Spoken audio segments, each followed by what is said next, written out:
is just going to be just as amazing. And also, I'm surprised here again that we get to see another Ling pick for Bren. Again, I don't think there's any fault there for the last game choice. Again, it's just going to come down to capitalizing those early kills. If he's able to get them again, Ling's just one of those heroes that's valuable with the map pressure, the presence, and not to mention the damage, and just being able to escape certain things in situations with the Tempest of Blades. That's very beneficial. And there you go, Ruby being banned out as well. Now, you saw the Esmeralda from previous game. Now you're going to see the Iacno Alice. This is also a staple from seasons back, and he's going to be amazing with this hero for sure. Is this a Nanoban? That is indeed an Nanoban. Oh, that's interesting. That is interesting. And considering the composition here of RSG, we know Heath was also with Carl TC before. Oh yeah. In season 2 with Finesse Solid, and most of these guys has experience with one another. And for the picks here, Lusty, we've seen Bren picked up Kufra the other day. Your team is banning.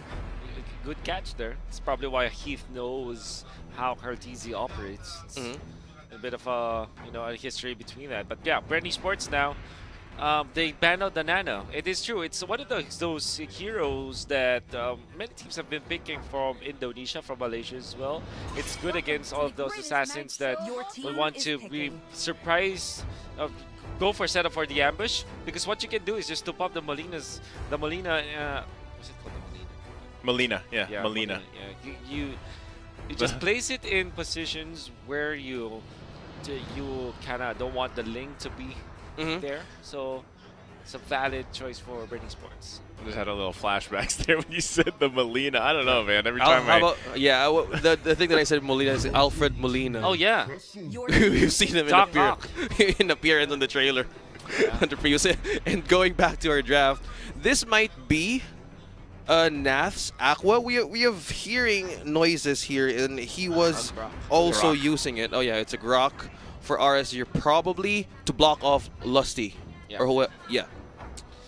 I mean, I like RSG's draft right now a little bit more than what Bren's going with, but again, it's going to highly depend on these last two picks for them. But utility-wise and just overall team composition, I think RSG right now has a better one. Again, they have the tools they need. Bren, it'll come down, like there's a lot of reliance again on two heroes of Selena and Ling to really pull things off. And again, you have a Kufra there, which is great, but wow, Flap, we're seeing a Uranus. Well, so far for RSG, there's no big hero to take down the Uranus and the Kaja, man. Okay, we were waiting. Man, I hate myself for not saying because I was thinking about it when before the fourth pick of RSG. Like, how about a few picks up the Kaja from the Goldane? But it makes total sense against the Alice, the Hayabusa, as well as the Benedetta. This is a perfect pick for Bren eSports. Now, RSG, they needed a Shredder. Like, Lunox is not available. Esmeralda is a consideration, but it might not be the best. So there's really no answer for the Uranus that we can think of unless they go for the Balmond. Wow. Oh, man, Balmond. Why do I speak so How slowly? this changes I was everything. about to say the Balmond. The gears were turning there, Wolf, but you just got there a little bit late. But the Balmond pick on Naths. I mean, who expected a Balmond to come out? Well, at least the idea here for Balmond is that you just pop the execute mechanic with the ultimate so that you take down the Uranus before he heals up, and you also pick up maybe the execute yourself. Or honestly, for this time, I think you can go for a Vengeance on the Balmond, or sorry, Flicker or Vengeance, but I'm thinking about Execute probably. Yeah, but Execute is the most probable solution and the choice for the Battlestar for the Balmond. And what you do now as a Balmond for RSG, just like in the previous game, is you keep Flap TZ very busy by attracting his attention either through team fighting or through just clearing the waves faster than the Uranus can do. Because technically speaking, I mean, if we just talk about the speed of how you clear the way from the XP lane, Nats on the Balmond is much faster than Uranus. Yeah. Because Uranus, you need to really just stay in there for a longer time than most XP laners. That is true. Ladies and gentlemen, we head on for game number 2 for RSG and Bren. Will they regain redemption, or this will be another game dominated by RSG? Hold on to your seats. We are back in the land of dawn. I do think, for the most part, for that game 1, it was actually pretty even, and then it just snowballed out of the way. So we'll see if Bren decides to be a little more aggressive going into this. I mean, they have, like we mentioned, they have to do something differently, and that might just be a change of mindset for them. That is true, and for as of this way, they're just trying to weigh the possible consequences if they enter in some stages. But as of now, focusing on the lanes and the farming, how will this make a change if Bren eSports takes a good lead in this early game? Oh, Leader Wonder taken down. But to answer your question, yeah, definitely Bren eSports would love to have that. That's the best case scenario for them, actually, to finish this off very quickly. Again, Aqua, we're going to see with the Benedetta. I guess the real answer to what you can expect from Aqua is that you can't expect anything from Aqua anymore. Like picking up the Saber.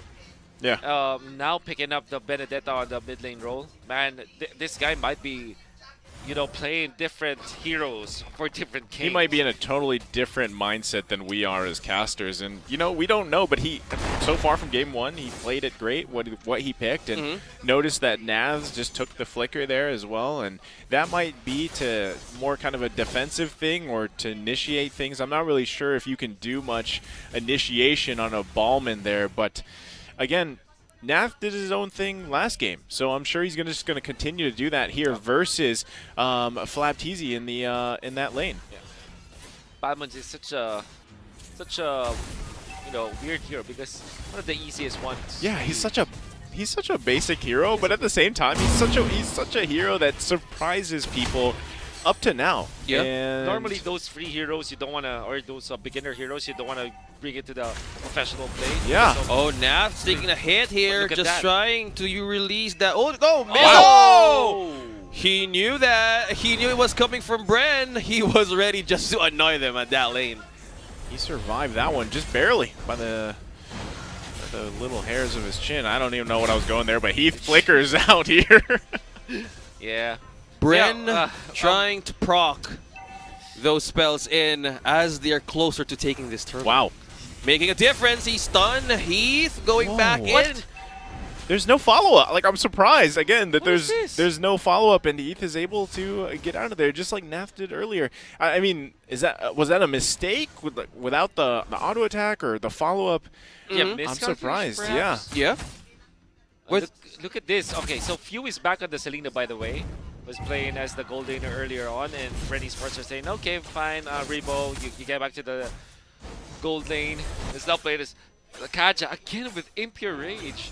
I wonder what Bren eSports is up to, because we know that side lane mages now benefit more with the Mystery Shop better than the Impure Rage. They missed that Abyssal Arrow. Oh. It's game time! It is still secured by Nas. Man, I can't remember which coach, probably is Coach Yeb when I talk to him, but he kind of talks about when Balmond is there, it's like 3 heroes have retribution around the turtle. Yeah. Just because of just the damage you can get. He can deal up to 1,300 damage onto non-hero on turtles, on Turtle and Lord, with the ultimate, which is massive actually. Yeah, and look at this confidence from Nath. Just doing his own thing, because that's a thing that Ballman can do right there without any troubles at all. Yeah, where do they hear this? They say Balmond wins games, in rank games rather. Do they say that? Yeah, they say they always do that. I don't know. And they say that, well, they tried picking that as well, but RSG is trying to block off the possible entrance of Bren, and so far they're trying to be cautious of every move this time. Yeah, I think this Kaja pick, though, from Rebo is actually really good. And I think the value there, especially as the game goes on, and you can kind of just single out anybody that you want to from RSG and make that shot call, like this is who we're going to take it out. That's really beneficial, and you can see something unfolding here. Lusty knocked out in, hugged Nath's back in. Oh, he's pulled Divine Judgment. As I was just saying, Yeah. They did it. They threw literally everything, and maybe even the kitchen sink in there. Maybe a little bit of an overcommitment, Yeah. but you know what? They're But like, that's what he did. dang it, we want to kill. Yeah. But what I do want to take note though is RSG switched their side laners in the right timing. Like, it was Iakno was actually playing the bottom lane as the gold laner, then switched with the Bamon into the bottom lane. Imagine if it was Iakno was taken out like that, that RSG wouldn't want that to happen. I mean, even when Bamon died, it still is good for RSG because now Iakno is going to be farming freely against a Uranus who doesn't have a kill threat on him. Yeah, and they get Rebo's flicker out, and here you go. The turtle's going to be up, so they're going to be down a little bit of a spell here. But hold on, the 1 versus 1. Few, Yaknu, will he make him cry? Release that Abyssal Arrow. A lot of business activated now. They're trying to get this turtle. Nath secures position. Rebo! Oh, Okay. stolen right in the face of RSG. Aqua responds in, Wow. pulled in back. Bren is ready to take one more, 2. Following up for the reinforcement of RSG. Bren going down on the low. RSG not overextending. Stolen with a trade. Hey, nice job there to get that turtle, though. Secured over there. I mean, he kind of had to sacrifice himself. At least the objective was taken. Again, we're in a similar situation where it's 2 and 2, both sides of the board. A little bit of a gold advantage for Bren this time around, and let's take a look at the items. Yeah. Looking at Kaja with the Calamity Reapers was the Holy Crystal for Rebo, who actually opted for the Naked Boots once again. He was able to get the turtle, and that was the second time that the non-jungler Yes. was able to get the turtle. This game is starting to be to get weirder by the minute.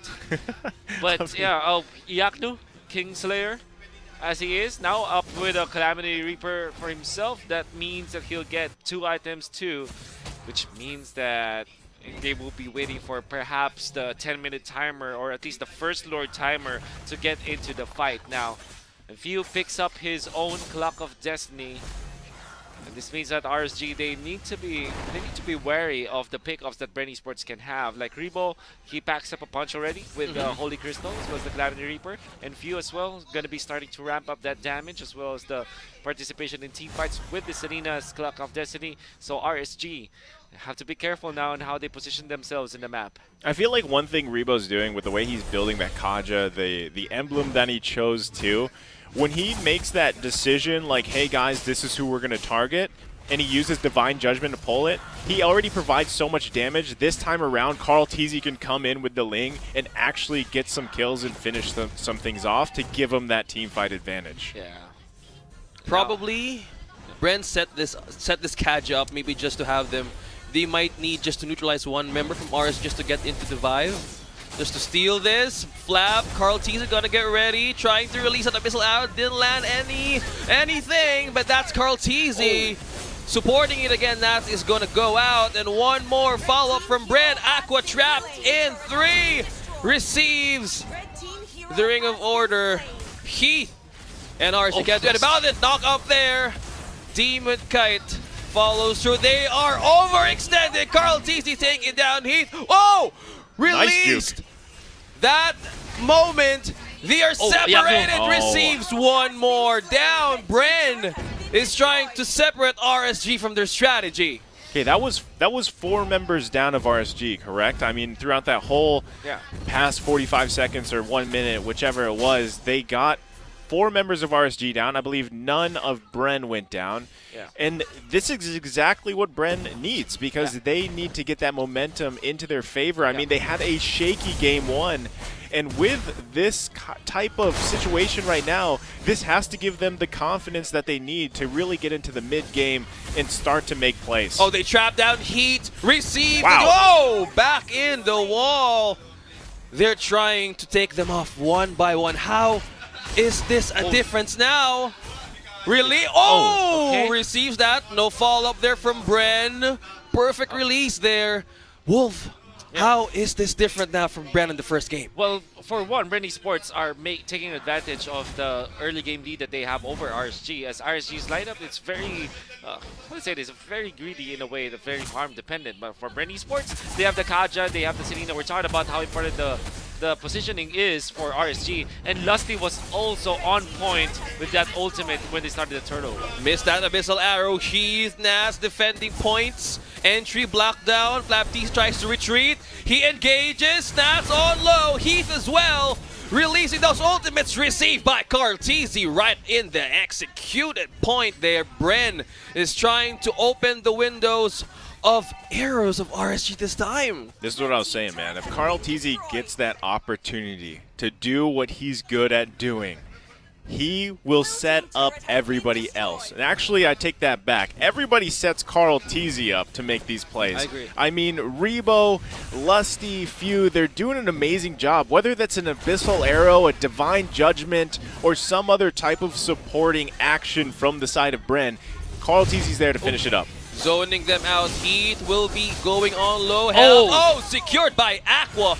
Bren is now pulling back one more Demon Kite out as well. That's 2 members out for RSG. Bren will still be hungry and taking down Heath. That overextend, we only need that part. That was a great job by Aqua. He was able to get that, but at the same time, at what cost? And here we have it. Bren's just going to go ahead and knock down this turret. That's a Balmond stun. Receives the follow-up, but it will connect to another ultimate release. Rebo waiting. Heath guarding the turret. Bren eSports, will they be ending this game now? I mean, Lord buys RSG a little bit of time. It was a, great effort on Aqua to go in and get that, but it might not be enough to really get them that momentum back. Lord's not going out of the lane. Lord's confused. Lord's confused. I don't know where I'm... He doesn't even want to join RSG too because they're a new mix of players. Hey, I want to join your team as well. And just let it flow. And Bren going back to their objectives here. Just trying to also, RSG trying to cage down Bren this time. They overextend Karltzy, still on Cloudwalker, and he can't move. Flaptease receives the cavalry. Lusty is still waiting. Will he be making jump? Oh, he missed that part. Karltzy as well. Heath in trap. Receives the shadow kill, dropping it down. Whoa! Iyakno with a trade. Few as well. Selena is making noises here for Bren eSports, landing those traps and buying time for those executions. And that turret finally goes down in the mid lane. RSG. And let's talk about this because, as I mentioned earlier, Rebo, I know he just picked up the Genius Wand. Rebo picked that one up. Few picked up the Necklace of Durance. So between the two there, you can check this out here. The real-time win rate, 64% going over to Bren. And that's what it is. You have two heroes, two players that can just choose at any moment if they land what they need to land. That's pretty much a dead member of RSG. What I do want to take note is that RSG was able to identify that Lusty's actually jumping to them at that point, and they were able to dodge it. But the overwhelming amount of farm that Bren eSports had over RSG meant that in that clash around the purple buff of RSG, they still won it just because of brunt force against RSG. RSG needs to be wary of these initiations from Lusty, and actually they're doing a fine job at it. Now what they need to do in order for them to come back is to just farm it all out. Maybe give Nats some tanky items in there because so far he's only got 2. He's not really that farmed.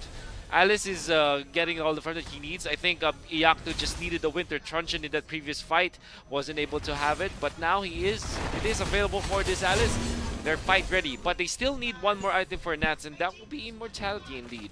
I mean, we have to talk about the fact, too. We were talking about Demon Kite in Game 1.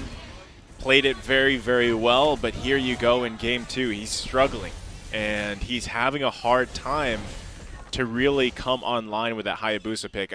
He only has a couple items compared to the powerhouse of items that Bren has, and mindset-wise, for Demon Kite, he knows that he needs time.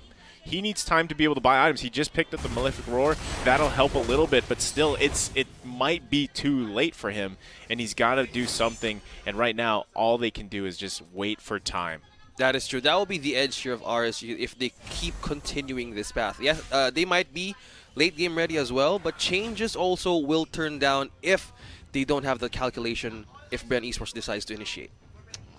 Speaking of calculation, for RSG, what they need to calculate is the time that they need to just farm it all out. I think that now they have identified that Nats will not be getting the farm soon. It will be some of the farm will be given to Aqua as the Benedetta because he can traverse the map with this because of the skill set of the Benedetta, right? And for this play though, RSG, they have concealed. Continuing fights here. Oh, two-man knockup. Demonkite receives the knockup as well. Continuing now, they're going B down. Health Revo down. No more divine judgment for Bren eSports. Continuing action. Flapteasy receives another kill as well. Another one Lusty. going down. Lusty again. Heat down. Flap making them move. Ripple. Oh, triple kill there for Flapteasy. You want to take the Lord? Take it on me. But where's Aqua? Is he going to steal this? He's waiting for the right opportunity. He did it before. Nats, is he doing this before? Lusty's on Nats, by the way. Controlling entry points They of don't stealing know. this. No! They don't know! He does it They again! stolen it! Oh, Aqua! Smooth! Liquid water stolen Lord again! He was on point. He knew it was coming. He just went in there. Perfect calculation. I don't know if it's enough, but holy moly, man. Aqua making another play. They had no clue that he was there. Look at the replay here. Look at this. Oh, Aqua biding his time. And actually, Nats, him showing himself right there to keep Lusty busy was perfect. And look at that. Woo! What a Aqua. play, man. We have to give it up to Aqua. I mean, when you're talking about situations like this where it's 16-4, your mindset as a player has to be, we need to take risks. We need to do things to either buy time, which we were mentioning earlier, and to change pace. But even though they did that, is it really enough to turn the entire game around? This Benedetta with that ultimate release. I should try that on ranked games, man. You can't do it, man. I mean, you could try, That but is so precise. hey, that's Aqua. And the Bragas continues knock up here. Carl Teasy caging down Nats. Heat response for security. Yaknu here. Oh, they're trying to be careful from what happened. No Lord Steel, they're really caging them off. Waiting Heat, Flapteasy, knocked out in air. Continuing follow-up, another mega kill continues to Flap this time. Heat, man, he's just unfortunately just too squishy here. Even though he's on that Grok, he's just taken down so easily because, again, realistically, with no matter how many Lord Steals there are, itemization-wise, gold-wise, it's all in favor of Bren, and they're doing what they need to do. Are they pushing this to game number 3? Nats defending last turret. Approaching Siege, he's trapped in Bren.